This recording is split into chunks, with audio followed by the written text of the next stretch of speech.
What's up, everyone? We're back for another week of Locked On Bucks. In what could be a big week for the Bucks, we've got some injury updates to come as well. There was a great story that dropped today on Giannis. So we're going to talk about the miracle that is the knee of Giannis. And then the struggles continue in the third quarter. We've got further numbers to discuss there. And then the return of Brook Lopez continues. Pat Connaughton was back in the lineup. So point being, we've got plenty to discuss on this show today. So let's get started.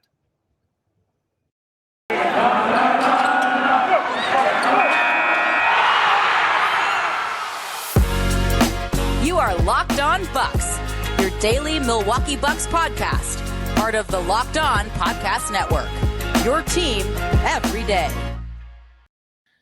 Welcome to Locked On Bucks. I'm your host, Kane Pittman. You can see and hear me on this show Monday to Friday, and also find my work over at ESPN. And joining me from the Bucks Radio Network, long-time co-host on this podcast with myself, Justin Garcia. You're in a different room there, Justin, and I just need to ask right off the top, that sign behind you, now as you're sitting here, looks like you. Is that you? No, that is not me. I am at my desk at the radio station in between shows, and it is it's an old Corey Hart picture for We Heart Milwaukee. I love it. Well, like 10 years old already. It's got to be. Well, as always, we thank you for making Locked On Bucks your first listen of every day. We really appreciate it. Now, yesterday, normally we have a podcast on Monday. That's my fault. I got caught up with some other work stuff. I had Justin teed up. Justin was freaking out about this Arizona basketball game, and we were going to have one of the great podcasts because he was going to be super fired up, but we didn't get back to it. But while we're speaking of Milwaukee, it just reminded me, I'm drinking from this. Look at this. Look at this glass I'm drinking from here, Lakefront Brewery. So I actually found some tokens laying around. And to people that haven't been to Milwaukee and don't know what I'm talking about, just completely disregard this. But these tokens lying around everywhere. So that's just another reason why I got to get back to Milwaukee. But let's start with Giannis today. A story dropped from The Athletic as I was waking up here in Australia. Sam Amick, who does obviously great stuff with The Athletic, and I think he's based in Sacramento. I think that's the story. So he caught up with Giannis, and he's had a couple of decent stories there on Giannis. Of course, we prefer our man Eric Name to be getting the exclusives, but we'll take it from Sam. There's no doubt about that. I just wanted to talk, and look, we understand what happened with Giannis and the knee injury and the postseason and then what followed after that. Giannis went into some detail about this knee injury, and honestly, not a lot of it makes sense to me, but he said there was something missing, something injured, something could have happened. But the point of this story is that regardless of what the actual injury is, and I'll be honest, I spoke about it last week. People know I've got extensive history with ACL injuries. I've never heard of a ligament that can protect that, or that's not something that I'm familiar with, but we'll take Giannis for his word here. But the point being that we all saw what happened in that game in Atlanta, and I think it is very easy to come to the conclusion that there is no way any human should have been playing a game of NBA basketball days later, let alone doing what he was doing. Yeah, I'm with you where I saw the headlines. I haven't had a chance to dive into the story yet, but I saw the headlines and you saw the excerpts from it of what you just mentioned of, I was dangerously close to basically being shut down for 2+ years with that. And the way that the headlines made it sound too, like basically being done with basketball. I'm not a doctor. I'm not even close to a medical professional. So same as you of like, I didn't know about that, not ligament, but whatever he was referring to, that could basically ruin everything. But it doesn't surprise us that, when, as you mentioned, you saw the injury in Atlanta, and I think we all kind of feared the worst of not only is he done for the playoffs, but he's got to be done for all of next year. And then as you got closer to the finals and you heard the rumbling of he's going to try to play, thought it was kind of ridiculous. And when he was out there on the floor in game one, you were still kind of stunned to see him. And I don't know about you. I think we talked about this last year during the finals, but it was nerve-wracking game one where the Bucks lose the game and seeing him out there and seeing him start. And there was one very similar play early in that game too, where there was traffic around the rim and he went up to protect the rim, where anytime he came down, it was nerve-wracking where it's like, oh no. And it seemed like midway through game two, that all kind of dissipated. But I know in that story too, and I saw the clips, there's a few of those plays that were spotlighted of, see right here. And you could see Giannis's reaction too. And none of it surprises you, but it just, the nickname is so apt for him that the way he came back from that, the way he bounces back from an injury like that, and oh, by the way, scores 50 points, 10 days later and closes out the finals. I mean, he really is a freak of nature. And it just shows you how difficult it is to win a championship and how close you are every year and how much it is really on a razor's edge, where if he's lost for the remainder of the season, the Bucks don't win a championship last year. If he's lost this year, they're not contending for a championship this year. And you think about Atlanta saying, man, we could have been there, and Phoenix and what that means for him, how much one thing like that can decide the future for a handful of other teams in this league. And you're just fortunate that guy is on your side.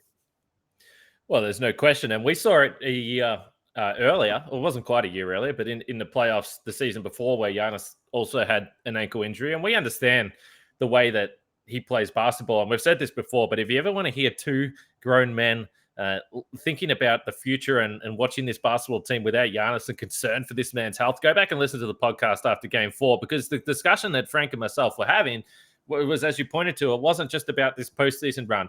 In fact, we'd basically written it off. And we said, look, maybe the Bucks can beat the Atlanta Hawks with the guys they have that proved that they did, but they wouldn't win the NBA Finals. And what happens if you can't play at all the next season? And then facing that as a prospect was the scariest thing. But I think go on.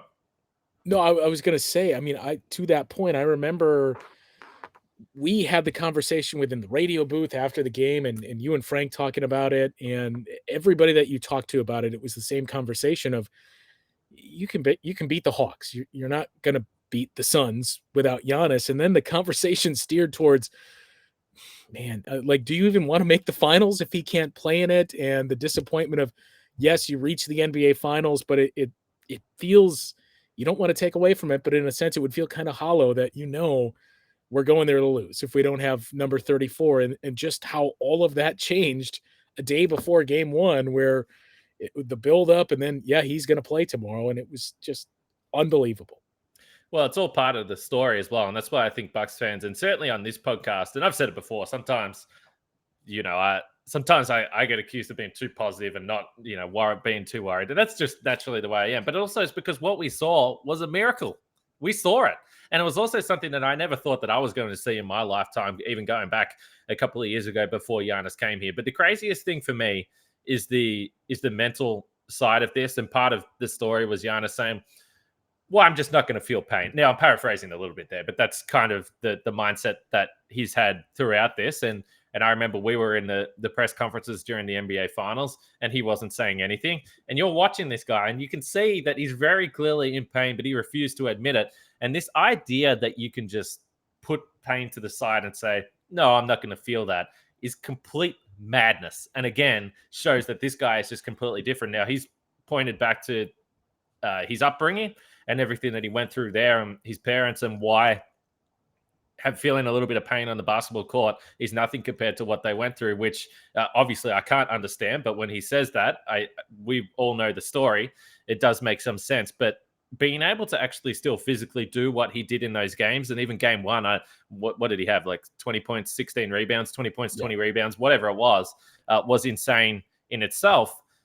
But the idea of just saying, no, I'm not going to feel this, that my knee just nearly snapped clean in half 3 days ago, is just ridiculous to me. And again, just shows that this guy is, I know it's very cliche and everyone says it, but he is literally just different to anyone else in the league. It's absolutely ridiculous.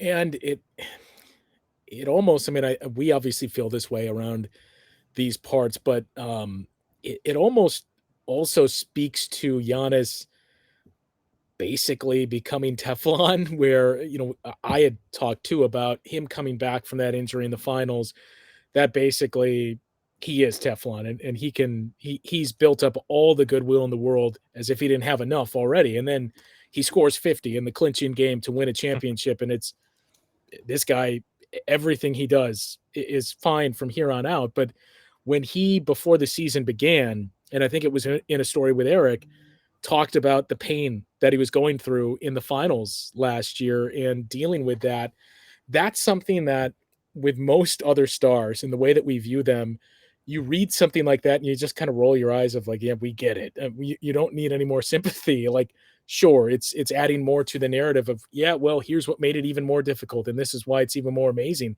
But when he says it, you just like, yeah, I believe it. It seems sincere. And the fact that he came back from that, I 100% believe that he was dealing with pain. I have no idea how he compartmentalized it to the degree that he did and was able to block that out and be as active in those games as he was. And we mentioned it in passing too, of the stat line that he had in game one of the finals. Just, oh, by the way, he did this against the Suns in game one of the finals with 20 points. And I think he had 20 rebounds or close to it, 20 points and 17 rebounds. That, oh, by the way, he did this in game one, a week or roughly a week after it looked like his knee exploded.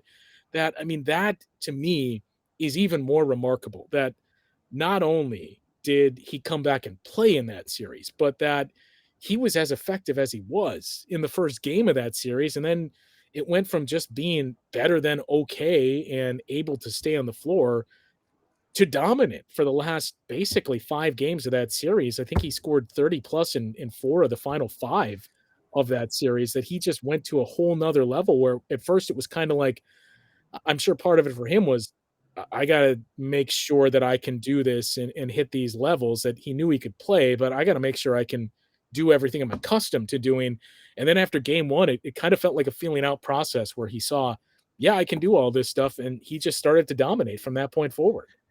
I just hope, I've seen a little bit of this floating around Twitter, but, sometimes these stories over the years continued to build in what happened and actually went down. And I know it was kind of a weird year for the league, and perhaps because it's Milwaukee, not enough people will talk about it. But I do think that this story, when you look back at it over the years, is going to become more ridiculous and more ridiculous as you think about it. So I hope it does become one of the incredible NBA Finals moments from the past. Yeah, I was, I forget who I saw mention it most recently, but it's certainly not a unique a question or opinion to have. But I saw it when the story came out today too, with more people on Bucks Twitter, just kind of, this has to be the most incredible performance in a finals game in NBA history. That you clinch the NBA championship, you score 50 points doing so. You're as dominant as you were on both ends of the floor. This is, a couple of weeks, 10 to 14 days after we thought your season was over and next season was over. He talked about the pain that he was dealing with, that, as you mentioned, all of these things you added up. And can you find a story like this, at least in the last 20 to 25 years? I can't think of one. So it just adds to how incredible this is. We know the life story of his that's being made. And this is another thing of, we're not making this up. This actually happened that you can put in that movie. I wouldn't have bet a single dollar that Giannis was going to come back and play in that playoff series after watching that injury. And by the way, I can't watch a replay of that shit. That's absolutely insane to me. So I can't watch it. So I wouldn't have even bet that he would have come back. But I probably would bet $1 on the Bucks tonight against the Chicago Bulls when they play at Fiserv Forum. Now, that's where our friends at betonline.net come into the equation. And it is the time of year where college basketball tournament, people are going wild about this. Yesterday, Justin, I know your Arizona Wildcats had you very much on the edge of your seat. I know for the locals, it was a very tough time with the Wisconsin Badgers. But if you want to look ahead to the Sweet 16 in the tournament, you can find all the odds over at betonline.net. And as far as the Bucks and the Bulls go tomorrow or tonight, whenever you're listening to this podcast, the Bucks, slight favorites at Fiserv Forum there. We know the Bulls have been slipping a little bit. They'll be on the back end of a back-to-back, but you can check out the odds and props over at betonline.net for that game. It is the number one source for all your sports betting needs and info. BetOnline remains the best spot for all the scores, podcasts, and news this season. And it's not just basketball. BetOnline is your continued source for the sports wagering information you need, including live betting and your favorite Vegas casino games. Head to the website today or use your mobile device to learn about the trends in action. That's BetOnline, where the game starts. And I have to mention our friends over at Athletic Greens as well, because, look, it can be the time of year. Basketball's ramping up. People are on the couch all day. They're watching the NCAA tournament, but you gotta take care of your health. And our next partner at Athletic Greens has a product that I use literally every day. I started taking Athletic Greens because, look, I'm getting old. guys. I am getting older, and you have to look after yourself. You just can't get away with the stuff you used to get away with when you're younger. It's just the fact. So one drink of Athletic Greens per day, one scoop of Athletic Greens gives you 75 high-quality vitamins, minerals, whole food source, superfoods, probiotics, and adaptogens to help start your day right. So I do it in the morning. That is highly recommended, and it contains less than 1 gram of sugar, no GMOs, no nasty chemicals or artificial anything, while still tasting good as well. And the tasting good part is the difficult part about all this, because most of the time you think healthy stuff doesn't taste good. Not the case with Athletic Greens, and it only costs you less than $3 a day. You're investing in your health, and it's cheaper than your cold brew habit. So to make it easy, Athletic Greens is going to give you a free 1-year supply of immune-supporting vitamin D and 5 free travel packs with your first purchase. All you have to do is visit athleticgreens.com/NBA Network. That's athleticgreens.com/NBA Network to take ownership over your health and pick up the ultimate daily nutritional insurance. So I should mention the Locked On Now podcast as well, Justin, as we keep it rolling here. Make sure you listen to that daily when there's plenty of NBA games on the schedule. It's a perfect way after Locked On Bucks to listen to Locked On Now, and you'll get a recap of everything that happened the night before in the NBA. But speaking about the night ahead in the NBA here, now we know Giannis missed the game against Minnesota. The Bucks went down. Probably not the most enjoyable game of the season if you're a Bucks fan. Giannis was out with the knee soreness. He's probable for this game against Chicago. Chris Middleton is out with wrist soreness. Now, of course, you never know, and you have to say this with a little bit of caution, but we have obviously discussed the fact that we think that there are going to be players missing games here and there leading into the stretch run here and into the playoffs. So we'll see whether there's any update there with Chris Middleton, but certainly, hopefully, they're just getting him a little bit extra rest. And everyone's sore at this time of year, so maybe they're taking advantage of this one here. So the Bucks and Bulls will be an interesting game, but the guys that have been back in the Bucks lineup, Brook Lopez and Pat Connaughton, Brook started against Minnesota. Now, of course, that was because Giannis was out. He started alongside Bobby Portis there. He played 20 minutes, so those minutes have slightly been increasing. He had 15 points. Pat had 15 points in his return as well. But the question I have for you, Bobby Portis has been struggling in March. He's averaging 11 points per game, 30% from three, and that's in across 30 minutes per game. Now, we've said this before. I don't think that the minutes total is really going to change too much for Bobby. I think whether he comes off the bench or starts, he's going to be around that 25-minute mark. Again, I do think we think that Brook hopefully will get up to around 25 minutes a game. That's normally where he is. That's about right for him. So do you think, with Giannis coming back into the lineup, is now the time where they leave Brook in there and Bobby comes off the bench?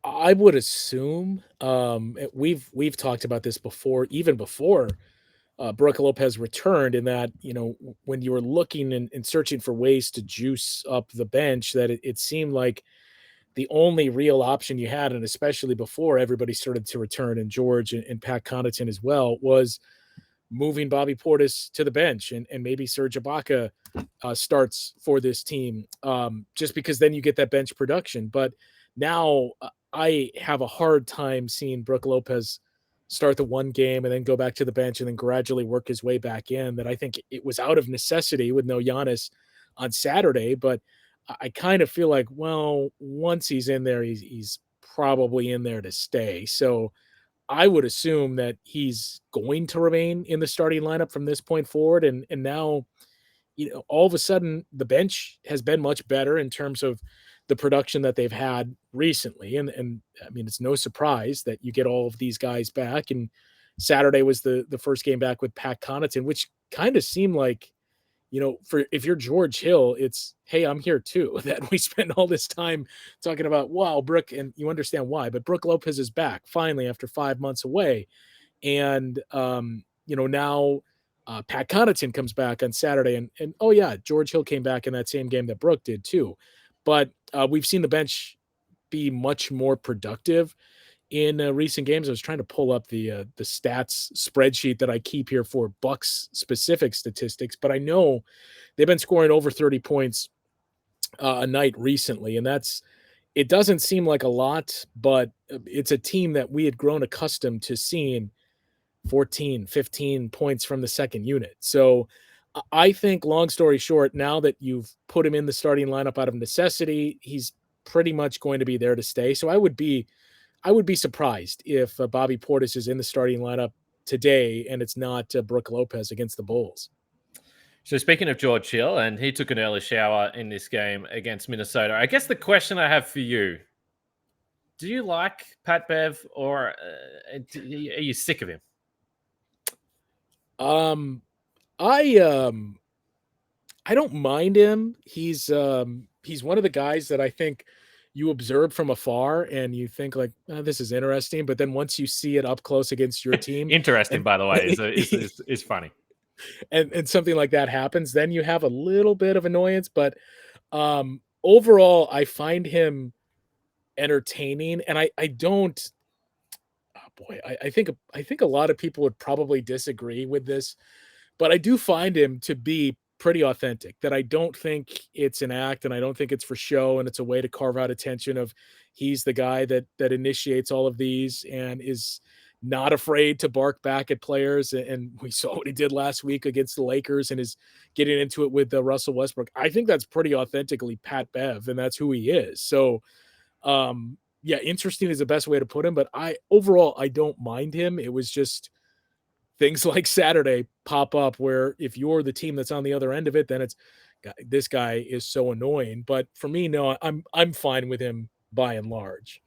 I think he's genuinely annoying. Like I think that like there's guys that talk a little bit and that sort of stuff, and you know one of my favorite players in the league, Joe Ingles, is known for being a talker around the league, and he's probably a giant pest, and people think he's annoying to play against. I think Pat Bev is legitimately annoying. Like I think people are just like, can this guy like go away, because it's just nonstop. There's no one really like him. I think from the Bucks' point of view, Bobby Portis is probably the most outgoing guy where he'll show his emotion, but it's not to that level. Like Bobby Portis generally seems to have the respect of opposition and that sort of stuff. Pat Bev, I don't know. I don't know what is going on with that guy there. But look, the Wolves, we said it. Obviously, no Giannis, so I don't read a whole lot into the result or lose any sleep over it. But the Wolves have been rolling. But I like the way that you broke down the Pat Bev situation there. But nobody likes when your car breaks down. But if they do, you should go to rockauto.com, because we know you can save time and money when using Rock Auto. Why would you choose to spend 30%, 50%, even 100% more for the same parts from a chain store or car dealership? For example, if you have a Honda Odyssey, you can get a fuel pump for $350 from your local chain store, or you can get it for $216 from rockauto.com. That's a saving of $137. You can do a lot with the $137 these days. You can get one beer at Fiserv. No, I was on it. Rock Auto is a family business serving do-it-yourselfers. They've been doing it for over 20 years. They have everything you could need, from brake parts, tail lamps, motor oil, and even new carpet. Go explore their easy-to-use website today to find the solution to your auto parts needs. Just go to rockauto.com, see all those parts that are available for your car or truck, and all we want you to do is write "Locked On" in there. How did you hear about us box? So they know we sent you. Amazing selection, reliably low prices, all the parts your car will ever need. rockauto.com. One thing that didn't change with this game against the T-Wolves was the Bucks at halftime. I don't know what they do at halftime, but the trend continues, and it's been largely a season-long trend. Frank tweeted these numbers out, so I'm completely stealing this from Frank on Twitter, but he said the Bucks 7-2 in March. They're plus 84 in quarters 1, 2, and 4, minus 48 in the third quarters. And he kind of pointed to the fact, well, at this point, whether it is something physically the Bucks are doing at halftime, I highly doubt that. But whether it's just a mental thing that they can't get themselves going in the third quarter, I don't know. At this point, I think we're just going to have to wait to the postseason and see if anything changes with the intensity, perhaps the lethargy coming out of halftime. I don't know. I don't really have anything else to add to this. But what I will say is that we did the podcast at the end of last week, and I said, are the Bucks big three doing too much? Are they peaking too early? And a few of the comments. Now, I will say, I think a few of these comments came through pretty quick, so I don't think they might have listened to the podcast and just went off the headline. But my point of saying that is that you're not going to be able to rely on Middleton and Drew Holiday to shoot 50% from three through the entire playoffs. It's not going to happen. At some point, you got to play defense. You just have to. Otherwise, you're not winning the title. You can forget about it. But the defensive rating by quarter, and these numbers I took from Eric Name's story on the defense, which you can go back and check out as well. And this was prior to the Minnesota game. But defensive rating by quarter, 115 in the first quarter, 115 in the second, 120 in the third, 104 in the fourth. So, and I think we've seen this in recent games here where they've really clearly, you just look at it and it's a different team playing defense. They have ramped it up in close games when they needed to against pretty good teams, which makes you think maybe in the postseason they can do it a little more frequently. But we are so close to the postseason now, Justin, that we're just hoping that that's the case. That's all you have is you hope that it's the playoffs that'll bring that out in them, because they after the Timberwolves game season as a whole, I mean, yes, it's been even worse in March, but you can't really point to a pocket on the schedule and say, well, they were really good from this stretch to this stretch. It's something that has come up here and every other show and everybody that's talked about them throughout the duration of the season, that they have just been a really bad third quarter team. And it's a 118.5 for the total season. Their rating in that quarter defensively, that's dead last in the NBA. And you look at teams that are towards the bottom, the only playoff teams in there are the Bulls and the Brooklyn Nets. And even those teams are near 20. So it's really bad for where the Bucks have been defensively. Their net rating isn't much better in that quarter, that they're 24th. And I know I talked about it on this show before, but the last, I want to say 25 years, I went back and looked at it, that part of it is you can find a statistic to tell every story that you want or to back up every point you want. So part of it is you look at this and you say, well, how important is this? It's not great, but is how they perform in the second half as a whole or the fourth quarter. Should that be more important than the third quarter? Either way, it's not good. It hasn't been good all year. And where the Bucks rank in rating in the third quarter in the last 25 years, I think there's only been 5 teams in the league that have been where the Bucks are or worse in how they've played in third quarters that made the playoffs. And none of those teams won a playoff series. So it's not encouraging in that sense, but we've seen this team play much better as the level of competition goes up. So that's what you would hang your hat on and say, I guess once you get to the postseason, they're just going to play better in that regard. But, you've kind of, at this point, the third quarter, it is what it is. You're not going to all of a sudden jump into, hey, they got a lot better. That even if we're looking at the final 11 games of the season, it's still a pretty small sample. You just, as you pointed to, all right, the playoffs just have to be a different animal for this team. That the regular season is a wash and we were really bad defensively and overall in the third quarter. The playoffs just have to be different. Well, if you want an overall perspective of what's going on in the NBA, check out the Locked On NBA podcast, the national podcast on the network, of course, after you're done with Locked On Bucks. But as you discussed that, and I'm sure they'll be talking about it on the Locked On NBA podcast today, the Sixers and the Heat are playing. And look, we've seen all sorts of shenanigans and people have questioned what's going on with Philadelphia. Are they starting to just rest players? They lost yesterday to Toronto. I think we know what's going on with Philadelphia. You don't have to be that diplomatic with it. Well, today, as we're recording, it's halftime. They are up on Miami, but we'll see. It feels like that's a game they'll probably lose in the second half there. The Bucks currently in second seed, half a game up on Philadelphia. And the Celtics are obviously the team to watch here. I mean, they are finishing with a flash. They're only half a game behind the Bucks there as well. So anything from second seed through to fourth seed is in play here for the Bucks. I don't think they can slip to fifth. I don't think that they'll get first, but second, third, or fourth seed is in play. And look, let's be honest. If you want to be out there and say that the Sixers are resting players for matchups, well, Giannis didn't play against Minnesota. Chris Middleton's not playing tomorrow against Chicago. So I don't think that the Bucks are dodging anyone. But this is the end of year shenanigans. And this is why last week when I said I don't think the Bucks can get to first, there was a bit of pushback in the YouTube comments. But the one thing you can't rely on in the last week of the regular season is player availability. Yeah, I've kind of maintained all along too. I don't think the Bucks will get to one, that Miami doesn't have a fairly difficult schedule, and I just don't see the Bucks or any team for that matter catching them. At this point, the only team that you would say they might be able to catch them is the Boston Celtics, that all of a sudden, here they come, as you mentioned, a half game back of the Bucks, and you can't rule out Boston finishing second. I agree, and I kind of thought all along it's going to be either the Celtics or the Bucks that finish second in the East, and the Heat are going to be the team that finishes first. Philadelphia wants no part of the 2 seed because they know there's a pretty good chance you're playing the Brooklyn Nets, and We saw what happened the first time that they played since the trade. They don't want that. And we've seen traditionally teams that, I don't know if you want to say duck opponents or you try to play with the basketball gods and set the standings yourself.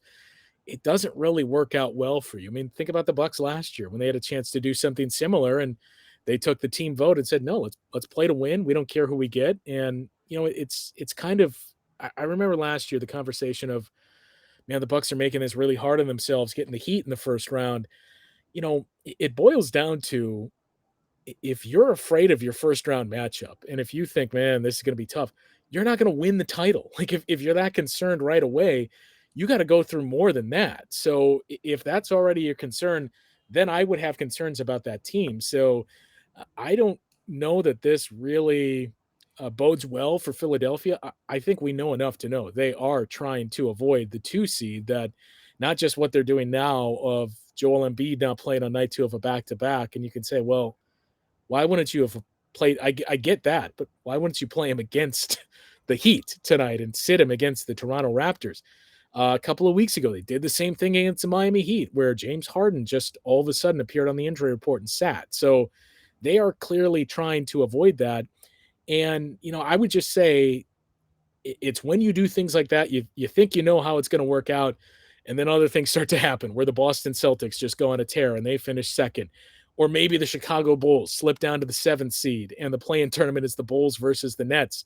And then how much does that change everything? Where all of a sudden maybe the Nets lose and they're the 8th seed. So we're not going to know who's going to finish where, other than I think Miami finishing first. We're not going to know any of that and what the matchups are going to be probably until that final week of the regular season, because this Eastern Conference, it's been crazy how compact and jammed up it's been all season. And it hasn't really changed other than a little bit of separation between some of those tiers of teams. It's still, as you look at the standings, it's still a couple of games that seemingly separate every tier of teams. The Bucks are the champs. They got no reason to be running away from any team. That's the way I see it. I understand why Philadelphia would do it. They've done nothing. They haven't got out of the second round through this entire process. So we'll see what happens here over the last couple of weeks, and we'll see what happens with Bucks and Bulls. We'll be back after the game. No Chris Middleton, as we mentioned. Hopefully Giannis will be there. But today, I'll just be thankful for the miracle that is Giannis and what he was able to do last postseason. We'll be back after the game. Frank will be here. We'll wrap it up. We'll catch you guys then.